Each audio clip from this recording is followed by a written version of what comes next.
ত্বকের অতিরিক্ত তেল ও ব্রণ অনেকের জন্যই বিরক্তিকর সমস্যা। বাজারে অনেক রাসায়নিক পণ্য থাকলেও প্রাকৃতিক উপাদান ব্যবহার করে ত্বকের যত্ন নেওয়া অনেক বেশি নিরাপদ ও কার্যকর। মুলতানি মাটি, চন্দন গুঁড়া, গোলাপ জল, মধু ও লেবুর রস এই উপাদানগুলো একত্রে ব্যবহার করলে তেলতেলে ত্বকের সমস্যায় উল্লেখযোগ্য উন্নতি দেখা যায়। আজ আমরা এই ভিডিওতে তেলতেলে ত্বকের সমস্যা দূর করার জন্য কার্যকরী ঘরোয়া সমাধান ও রেসিপি নিয়ে আলোচনা করব। মুলতানি মাটি, চন্দন গুঁড়া ও গোলাপ জলের প্যাক।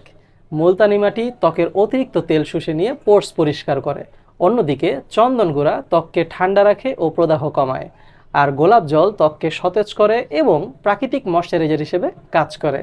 এই প্যাকটি তৈরি করতে আপনার লাগবে মুলতানি মাটি 2 টেবিল চামচ, চন্দন গুঁড়া 1 টেবিল চামচ আর গোলাপ জল প্রয়োজন মতো। 3টি উপাদান একসাথে মিশিয়ে ঘন একটি পেস্ট তৈরি করুন। এবার প্যাকটি সমানভাবে আপনার মুখে লাগান এবং 15 থেকে 20 মিনিট শুকাতে দিন। এরপর ঠান্ডা পানি দিয়ে ধুয়ে ফেলুন। সপ্তাহে 2 থেকে 3 বার ব্যবহার করলে ত্বক হবে উজ্জ্বল এবং তেল থাকবে নিয়ন্ত্রণে। প্যাক ব্যবহারের আগে কিছু সতর্কবার্তা। প্যাক ব্যবহারের আগে ত্বকের ছোট অংশে প্যাচ টেস্ট করুন। সংবেদনশীল ত্বকের ক্ষেত্রে লেবুর রস ব্যবহার থেকে বিরত থাকুন বা অল্প পরিমাণে ব্যবহার করুন। মুখে ক্ষত থাকলে এই প্যাক ব্যবহার করবেন না।